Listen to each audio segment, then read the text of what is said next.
자, 스토커 회원 여러분, 11월 19일 시장은 마감됐습니다. 오늘 변동성이 아주 컸죠.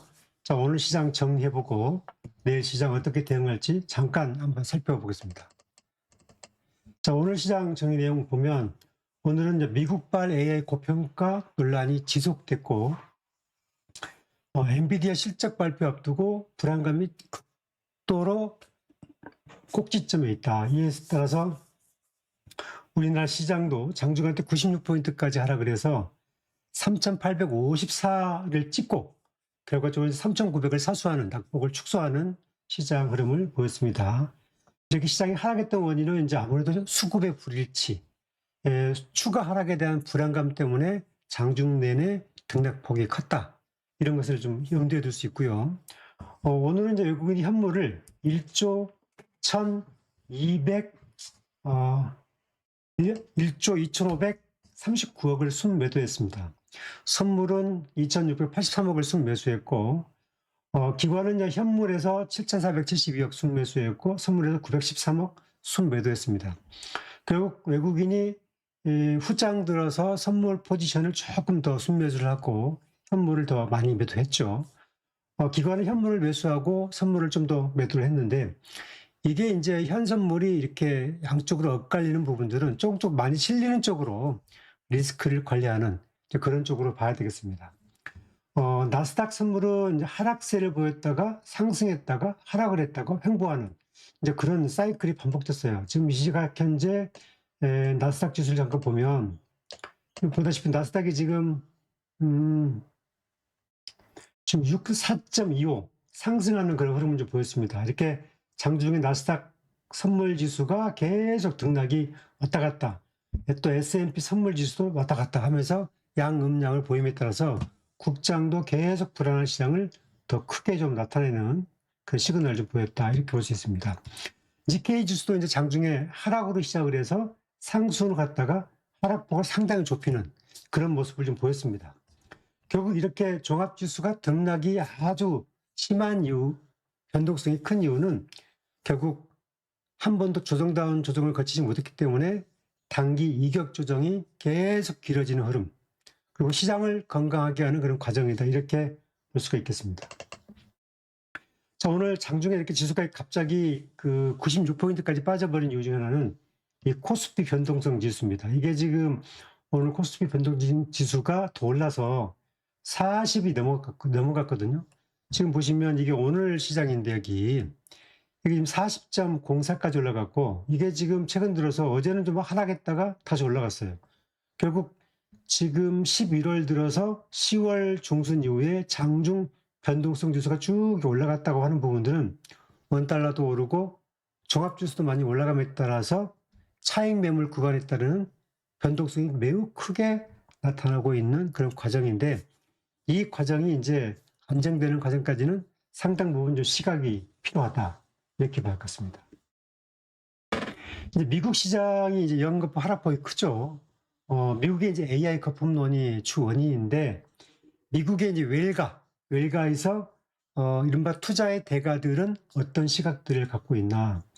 이제 구글의 모의사 알파벳 피차이 최고 경영자가 BBC 방송의 인터뷰를 통해서 AI 붐은 어느 정도 비이성적 측면이 있다.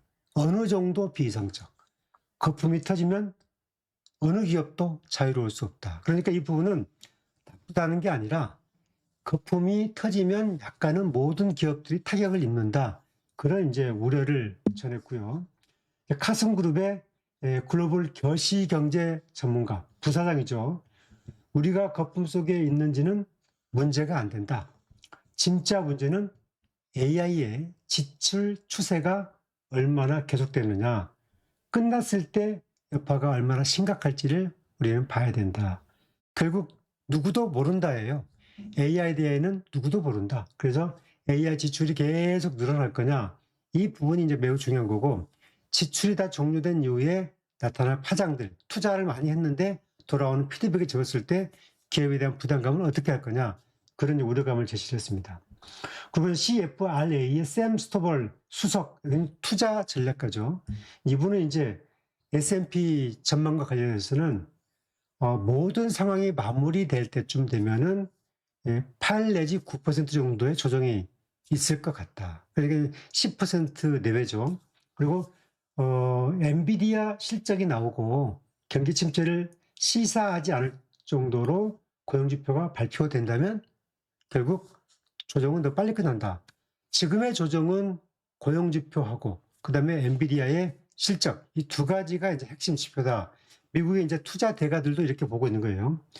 또 뱅크 오브 아메리카 이제 은행 쪽에 있는 최고 투자 전략가의 시각은 어떠냐? 다음 달 금리 없으면 시장은 추가 조정 받을 것 같다. 현재 포지셔닝은 위험자산 순풍이 아닌 역풍이다. 여기서 말하는 위험자산은 이제 기술지를 얘기하는 거죠. 결국 미국의 투자의 대가들, 은행, 그 다음에 이제 구글 CEO 이런 사람들이 봤을 때는 지금 AI에 대한 내용들이 약간 좀 경계를 갖고 저게 지금 계속 투자가 될 것인가 그런 우려를 갖고 있는 게 분명합니다. 따라서 엔비디아의 실적과 그리고 고용지표가 매우 중요한 통계 주가를 움직이는 큰 흐름이 될 것 같다 이렇게 말할 수 있겠습니다. 자, 지금 미국 증시가 이제 오늘 밤에 또 시작이 될 텐데, 지금 오늘 이제 19일까지는 다우가 46,000대, 나스닥이 22,400대, S&P가 6,600대입니다. 지금 보시면 알겠지만 장중의 변동폭이 굉장히 큽니다. 다우도 그렇고, 나스닥도 그렇고, S&P도 그렇고. 세 지수, 다우, 나스닥, S&P가 다 같다라고 하는 것은 이제 기술 주고, 그 다음에 대형 주고, 가치 주고, 전부 다 같은 흐름을 보인다. 이렇게 볼 수가 있겠습니다. 결국 지금 보시는 이게 왼쪽이 다우지수인데 46,400이 최고점, 그리고 오른쪽이 나스닥인데 24,000이 최고점입니다. 결국 지금 다우와 나스닥은 고점에서 10 내지 15%의 조정을 염두에 두라. 그게 이제 한 달 전에 나왔던 이른바 웰가의 시각이었습니다. 그렇게 보면 다우의 저점 포인트는 44,000. 아직도 한 2,000 정도 남았죠. 나스닥은 21,500. 나스닥은 이제 한 1,000포인트 정도 남은 것 같습니다. 결국 이 시장 흐름으로 보게 되면 조정을 앞으로 지수가 이렇게 보게 되면은 19일 날 만약에 엔비디아의 지표가 어떻게 나오냐에 따라서 이 가격권대까지 조정이 올 수가 있다. 이렇게 열어놔야 되는 거죠. 지금 이제 엔비디아의 실적은 이제 AI 고평가에 대한 전환점이기 때문에 여기서 칩 수요 확인 과정이다. 여기는 칩이 계속 수요가 되느냐, 칩 수요가 낮으면 시장은 민감하게 반응하는데 아까 제가 얘기했던 다우와 나스닥의 하락 포지션까지는 조정을 열어놔야 된다 이렇게 보는 거죠. 또 연준이 오늘 밤 이제 연준 의사록이 나오죠. 내일 새벽에 이 금리 인하 발언에 따라서 12월 금리 인하가 될 거냐 안 될 거냐 이렇게 되는데 또 20일 날 비농업 분야 고용 보고서 이것도 매우 중요한 지표가 된다 이거죠. 근데 여기서 이제 오른쪽 내용 파월 의장이 양적 긴축 완화 시기가 다가온다 이런 메시지를 내놨잖아요. 이게 한 달 전 얘기입니다. 이 양적 긴축이라고 하는 것은 연준이 갖고 있는 채권을 시중에다 매각을 해서 시동의 유동성 자금을 흡수하는 그런 과정이었습니다. 그런데 앞으로는 그런 것을 이제 하지 않고 반대로 시중에 이제 중앙은행이 채권을 매수를 해서 시중에 통화를 이제 공급하는 이제 그런 시그널을 갈 수 있다. 그런 거잖아요. 결국은 이제 시중에 유동성을 더 공급해야 되는데 그걸 앞두고 있다고 치면은 12월 달에 금리를 인하하기가 부담스럽죠.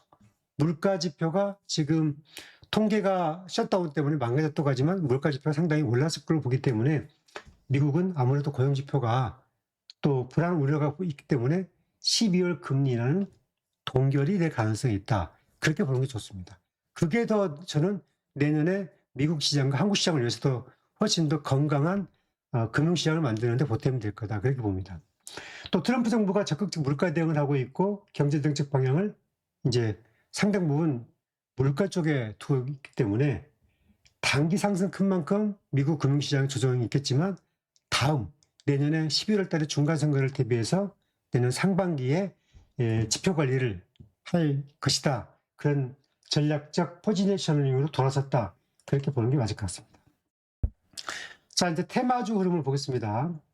지금 반도체가 삼성전자, 하이닉스 어떻게 볼 것인가, 이제 이런 이제 숙제가 있는데, 오늘 지금 이제 그 외국인들이 실시간 매도 매수를 봤더니, 삼성전자에서 가격으로 보니까 여기 나와 있는 지표를 보게 되면 이제 한 4,900억 정도 판으로 나와 있고, 하이닉스가 2,500억, 삼성전자, 우선주, 하나에어로스, 한전, HD 현대일렉, 삼성전기, 현대중공업 이렇게 팔았습니다. 그래서 1조 6천억 정도 팔았어요. 외국인이. 순매수한 종목을 봤더니 LS일렉, 효성중공업, 삼성중공업, LIG넥스원, 현대모비스, 삼성 SDI, 농심, 코스맥스, 미래에셋증권 이렇게 팔았습니다. 그래서 3,700억 샀어요. 지금 이렇게 나와 있는 지표를 보게 되면. 그래서 이리저리 빼고 놓고 봤더니 외국인들 순매도는 한 1억 2천, 한 600억 그렇게 나와 있다는 거 아니겠습니까?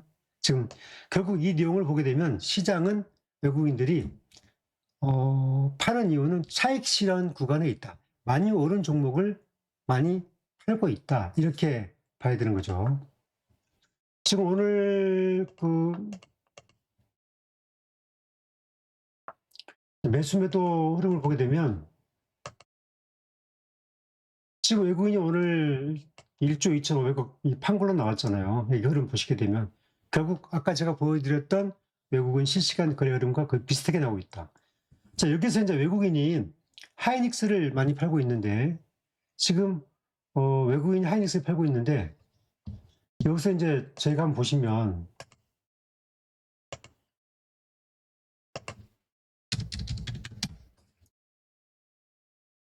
하이닉스 외국인이 오늘까지 했더니 2,260만 줄 팔았습니다. 그죠? 쭉 보시면 2,260만 줄 팔았는데 일자별로 보시면 외국인이 하이닉스가 9월 19일 날 35만 원이었어요. 한 달 더 앞으로 가볼까요? 8월 달에 이제 25만 원, 25만 원. 7월 달에 가볼까요? 자, 하이닉스를 외국인이 보시면 한 27만 원, 25만 원 언저리부터 외국인 하이닉스 매도 비중을 많이 줄였습니다.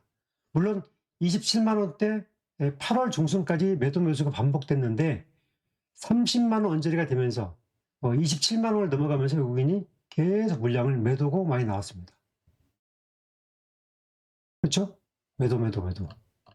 그래서 이 내용들을 보게 되면 누적 8월 1일 이후에 9월 11일 이후에 외국인이 2,200만 주를 집중적으로 팔아냈는데 결과적으로 외국인이 하이닉스의 평균 매수 단가가 25만 원 미만이라는 25만 원 미만. 그런데 외국인은 지금 53.6%의 하이닉스를 갖고 있어요. 그리고 주가는 60만 원을 넘었어요. 당연히 팔죠. 그래서 외국인은 30만 원대부터 계속 하이닉스의 물량을 쭉쭉쭉 정리했고 지금도 그 과정에 있습니다. 따라서 앞으로 관건은 반도체는 하이닉스가 나쁘다는 거 아닙니다. 어느 증권사는 하이닉스 100만 원 목표가까지 냈으니까 하이닉스가 100만 원을 가려면 수급에서 그 물량을 받아줄 수 있는 세력이 있어야 돼요. 지금 기관이 받아줬어요. 그래서 기관이 받아주지 못하면 하이닉스는 잡고 저점이 낮아진다. 그래서 거의 외국인이 지금 53.5% 갖고 있는데 이 외국인 보유 물량이 거의 50% 이쪽 저쪽까지는 주가가 계속 매물이 나올 수 있다. 그러니까 외국인이 이미 25만 원 미만의 평균 단가인데 주가는 50만 원 이상이기 때문에 계속 차익 매물 나올 것이고 반대로 이 물량을 상당 부분 개인들이 많이 받았습니다. 또 기관들이 많이 받았어요. 결국 기관이 받지 못하고 개인이 받지 못하면 주가는 뚝 떨어질 수밖에 없다. 따라서 하이닉스가 나쁘다는 게 아니고 앞으로 관건은 하이닉스가 영업이익 단위에서 계속 유지해 주는 것. 그 다음에 이 고객 예탁금이 들어오는 돈 자금 상당수가 기관들이 외국인 매도 물량을 받아내서 수평적 균형을 맞춰줘야 계속 가격 지지가 이루어진다. 이렇게 볼 수 있겠습니다. 반대로 삼성전자는 그동안 외국인이 덜 팔았어요. 오히려 2달 동안에 한 9,800만 주가량을 매수를 했기 때문에 상대적으로 하이닉스에 비해서 좀 자유롭다. 그렇게 볼 수 있습니다. 자, 조선주도 현대중공업, 하나오션, 삼성중공업이 있는데 현대중공업이 이제 핵심 종목이죠. 그런데 현대중과 미포조선이 합병 이후에 12월 달에 합병법이 출범하죠. 합병 이후에 시너지 효과를 내다 보면 2, 3년 주기의 사이클로 투자 전략 포인트를 봐야 된다. 따라서 지금 이 종목을 바라보는 것은 바람직하지 않다. 그래서 현대중공업은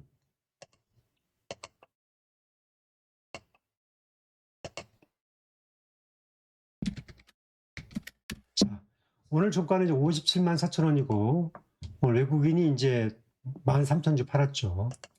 워낙 주가가 높다 보니까 이제 13,000주 팔아도 몇백억 됩니다. 지금 일봉 보시면 64만 원 넘었다가 지금 오늘 57만 6천 원이잖아요. 이게 지금 이 흐름으로 보게 되면 이 종목은 54만 원 언저리까지 이벤트 조정이 올 수도 있어요. 또 반대로 이 종목은 64만 원까지 갈 수 있습니다. 결국 54만 원대 사면 주당 10만 원의 단가 수익을 낼 수가 있다는 거예요.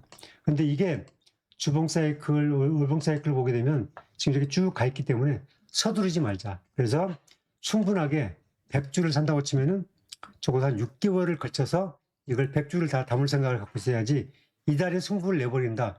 이런 생각을 갖고 있으면 안 됩니다.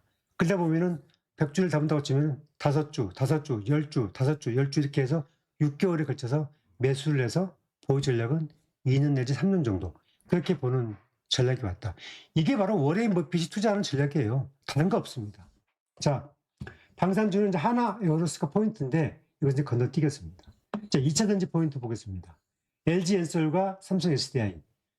정리하면 1차 랠리 끝났다. 그리고 1차 랠리 이후에 이격 조정을 보이고 있고, 이제 2차 전지 포인트는 내년 하반기에 이제 실적이 본격적으로 회복된다는 그런 업황이 나오고 있고, 종목별로 주가의 탄력 시기는 차별이 있을 거다.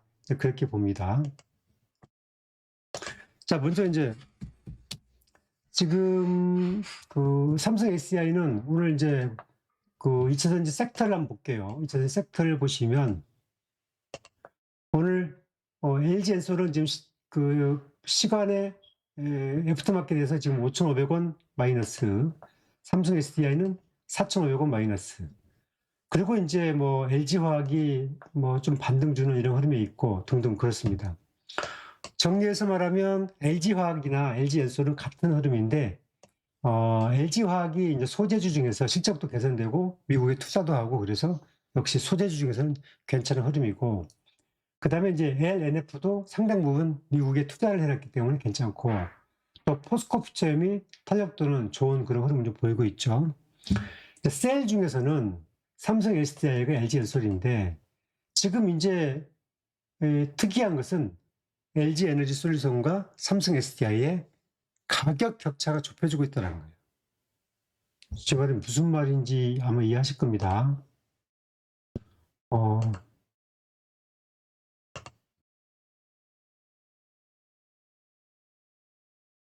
자, 삼성 SDI 최고가가 올해 35만 6천 원 정도 갔었고 지금 29만 6천 원 종가죠. 이렇게 나오고 있어요. 주가 이렇게 나와 있죠. 지금 거의 30만 원 보면 이렇게 되는 거죠. 자, LG엔솔도 보시면 LG에너지솔루션은 52만 7천 원 갔다가 지금은 이제 43만 7천 원에 마감을 했으니까 주당 한 10만 원 정도 하락을 했고 삼성 SDI는 주당 한 5만 원 정도 한 5만 6천 원 정도 하락을 한 겁니다. 고점 대비. 결국 가격 격차가 이전에 굉장히 더 컸었는데 가격 격차의 갭이 줄고 있다. 삼성 SDI하고 LG엔솔하고. 저는 이제 지금 그 한 6개월, 1년 주기로 보게 되면 LG엔솔의 가격 탄력성이 더 좋다고 보고요. 2년 주기로 보게 되면 삼성 SDI의 가격 탄력성이 훨씬 더 좋다고 봅니다. 그 이유는 여러 가지가 있겠지만 지금 발행 물량이 2억 3,400만 주고 발행 물량이 8,050만 주기 때문에 거의 한 3배 정도의 발행 주수 차이가 있잖아요. 그래서 그런 걸로 보게 되면 또 앞으로 매출 단위, 영업이익, 순이익이 발생되는 삼성 SDI 27년도 파장으로 보게 되면 2년으로 보게 되면은 삼성 SDI가 반동 파동이 좀 더 클 수 있지 않겠냐. 2년으로 보면 그렇고 1년으로 보게 되면 LG엔솔의 반동 파동이 더 클 수밖에 없다. 왜냐하면 영업이익 단위가 올해도 삼성 LG엔솔이 1조 5천억 정도 2조 이 사이에 나온다고 하니까 결국 이제 그렇게 봐야 되는 거죠. 삼성 SDI는 적자니까요.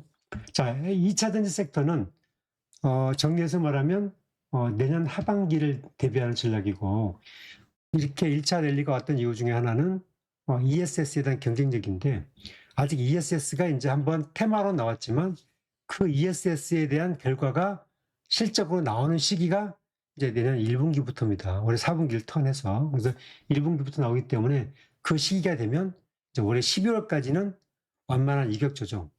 결국 LG나 삼성이나 올해 12월 연말까지 종가가 얼마냐. 삼성 SDI는 32만 원을 안착하냐. LG엔솔은 47만 원대를 안착하냐. 이게 매우 중요한 포인트가 될 것이다. 그렇게 보고 있습니다. 자, 11월 달 이후에 외국인이 11조 5,300억을 팔고 있고 기관은 5,141억 사고 있습니다. 개인은 11조 샀습니다. 자, 여기서 이제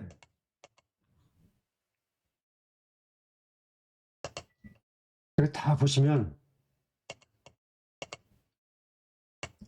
11월 달 들어서 외국인이 11조 5천억을 팔았고 개인이 11조 1천억을 샀고 기관이 5,100억밖에 안 샀습니다. 기관이 그동안에 꽤 많이 샀잖아요. 근데 외국인은 11월 들어서 지금 11조를 팔아 챙겼어요. 결국 이 흐름이 좀 길게 보면 1년 전으로 보게 되면 외국인이 토탈로 보면 15조를 팔았습니다. 15조. 그러니까 작년 11월 1일부터 지금까지 보면 15조를 팔았고 기관은 14조를 샀어요. 개인은 12조를 팔았고 1년으로 보니까. 그런데 올해 11월 달로 딱 땡겨서 보니까 개인이 11조를 샀고 외국인은 11조를 팔았고 기관은 5,100억밖에 안 샀습니다. 결국 11월 달에 개인이 풀베팅을 했고 외국인이 11월 달에 차익을 적극적으로 냈고 기관은 여기서 종목 순환만 하고 있다. 이 말은 어떻게 보냐면은 외국인이 11조 팔고 기관이 5,100억만 사고 개인이 11조 샀기 때문에 이 과정은 외국인의 포트폴리오 조정, 기관의 기본적인 관망, 기관도 어느 정도는 차익 실현을 내면서 종목을 전환하는 거죠. 결국 기관이 그 현선물을 동시에 순매수가 아니라 순매도도 아니고 현물과 선물을 반대의 방향으로 포지셔닝을 자꾸 간다는 것은 이제 시장의 변동성이 와서 이격이 클 것으로 보고 계속 그런 반대 포지셔닝을 주고 있다는 거예요. 그래서 그 시그널이 벌써 이제 10월 중순부터 시작됐다. 그래서 거의 마무리돼 가는데 이제 11월 말까지가 고비다. 이렇게 봐야 될 것 같습니다. 자, 이제 그 중기 이슈는 제가 이제 설명을 드렸지만 한 번 더 설명을 드리면 이제 배당소득 분리과세는 이제 내년 1월 달 이후에 이제 그 법안이 정리가 될 때 정부가 새로운 26년 달라지는 것들 할 때 아마 나올 가능성이 크고요. MSCI 지수 편입이 이제 12월 14일 전후에 나온다는 거 아닙니까? 이게 편입이 되면 한 34조 원 정도가 들어오는데 이제 정부가 여기에 가입하기 위해서 정책을 지금 내놓겠다고 하기 때문에 그만큼 자본시장 활성화에 대해서 공을 많이 들이고 있다. 그거 행간만 있고 이 부분은 이제 우리가 될 가능성을 염두에 두고 이걸 안 된다고 보신 분들은 이제 부정적으로 보시는 거고 된다고 보고 이 정부의 자본시장 활성화 정책에 방점을 여기에 한번 두는 것도 저는 나쁘지 않다. 그리고 정부가 상장형 펀드가 12월 어느 때 출범하는데 10개 업종 인공지능, 반도체, 바이오, 백신, 방산, 로봇, 수소, 2차전지, 디스플레이, 그 다음에 미래, 사물, 무인차 등등 10개 첨단 산업입니다. 여기 이제 150조가 들어가기 때문에 경기 방어 역할을 하게 되겠죠. 앞으로 4년 반 동안에 이 150조가 순차적으로 들어가면서 자금이 조성이 된다는 거죠. 그렇게 되면 이제 이 10개 업종들에 대한 향후에 주가지수에 어떻게 영향을 미칠 것인가 이 부분도 좀 볼 필요가 있죠. 고객 예탁금도 이제 중요한 포인트인데 오늘 현재 고객 예탁금은 이제 개인들이 86조입니다. 이제 이게 17일 기준 3조 2천억이 들어왔고, 주식형에는 이제 195조 6천억이 돼서 1조 9천억이 들어왔습니다. 결국 예탁금은 앞으로 저는 이게 이 배당소득이라든지 여러 가지 MSG 편입이라든지 이런 과정들이 있게 되면 예탁금은 내년 1분기까지 저는 100조가 넘을 걸로 보고, 주식형은 한 200, 한 2, 30조가 넘을 걸로 봅니다. 따라서 유동성은 더 크게 나올 수 있는 시장이 계속 반복된다. 저는 그렇게 보고 있습니다. 자, 오늘 오후에 나온 속보가 있었는데, 일본 정부가 경기 부양책을 20조 엔 넘게 하겠다. 이제 21일 날 발표한다. 이거거든요. 자, 이게 장 마감 이후에 이 내용이 나왔습니다. 내일 이제 일본 증시가 20일 날 니케이 지수가 이제 어떻게 움직일지 좀 봐야 되겠죠. 20조 엔이면 우리나라 돈은 200조 원인데 굉장히 큰 돈이죠. 결국은 이제 다카이치 그 총리가 아베노믹스를 지향하는 이제 긴축 완화, 양적 완화를 계속 이어받은 정책을 하고 있기 때문에 아마 20조 엔 정도의 이 경기 부양책을 내놓으면 아마 일본 증시가 또 한 번의 유동성 증시가 좀 올 수가 있다. 그래서 이 흐름도 우리 국장에는 긍정적 시그널로 봅니다. 왜냐하면 니케이 지수가 좋고 양적 완화가 되면 아시아 증시로 훨씬 더 많은 자금이 올 수 있다. 이렇게 볼 수 있는 거죠. 정부의 자본시장 활성화 정책은 이제 초기고 후속 대책이 줄줄이 있기 때문에 이것도 두고 볼 포인트고, 트럼프 정부가 중간 선거에 대패한 이후, 중간 이제 그 보궐선거에 대패한 이후에 내년 중간 선거에 대비해서 적극적 물가 대응을 하기 때문에 미국도 다우 나스닥이 하락의 트리거가 아니라 이격 조정이다. 그렇게 보는 게 타당할 것 같습니다. 그리고 12월 금리는 동결될 쪽으로 저는 보고 있다. AI 고평가론, 이 부분은 제가 설명을 드렸으니까 이제 건너뛰겠습니다. 원달러 환율은 지금 오늘도 1463원대까지 지금 갔죠. 대한민국 괜찮나요? 뭐 괜찮습니다. 뭐 국가 신용도 CDS 프리미엄 아무 이상이 없다라는 것이고요. 이렇게 이제 환율이 불안한 이유는 달러의 수요가 많기 때문에 유입이 좀 부족하다. 그래서 사학개미, 국민연금, 관세 협상 200억 달러 이런 것들이 다 이제 달러의 수요를 자극하는 것들인데 달러가 나가기만 하지 들어오지 않아요. 결국은 외국인들이 지금 주식을 또 파는 것도 달러 가수요를 높이는 부분이 있죠. 결국 원화 가치는 좀 중기 흐름으로 봐야 되고, 이재명 정부가 경제 정책을 잘 운영을 해서 이제 외국인 자금 유입, 그다음에 MSCI 지수 편입 이런 것들을 통해서 원달러 환율이 하향 안정되는 그 포인트를 좀 봐야 된다. 자, 마지막으로 지수 하락을 보는 시각에 따라서 수익률은 차이 난다. 결국 주가가 출렁출렁할 때 여러분들이 마음 졸이면서 이 종목 자르고 또 비종목으로 들어갈까 이런 마음 갖게 되면 여러분들은 승산 없습니다. 결국 버핏은 특별한 노하우가 있는 게 아니었다. 좋은 종목은 반드시 시간에 비례해, 시간에. 그래서 여러분들이 은행에 목돈을 투자하면 1억을 넣으면 1년이면 그냥 이자 빼고 세금 빼고 한 180만 원 정도의 이자를 받는데, 주식에 와서 기본적으로 여러분들이 수익으로 500 이상만 받아도 은행 이자보다 3배는 더 버는 거잖아요. 그런 마인드로 투자를 하다 보면 5배, 10배의 수익이 나올 수도 있는데 너무 서두른다. 삼성전자 조금 거칠 수도 있다. 단지 매수 타이밍을 잘 봐야 되겠죠. 저는 개인적으로 지금 반도체는 좀 조심조심 못 옵니다. 저는 반도체는 권장하지 않습니다. 하이닉스도 그렇고 삼성전자도 그렇고 오히려 앞으로 업황이 회복되는 구간에 있는 2차 전지 섹터를 훨씬 더 기회 요인이 많다. 잘 눌림 조정받고 있는 증권주의 기회 요인이 많다.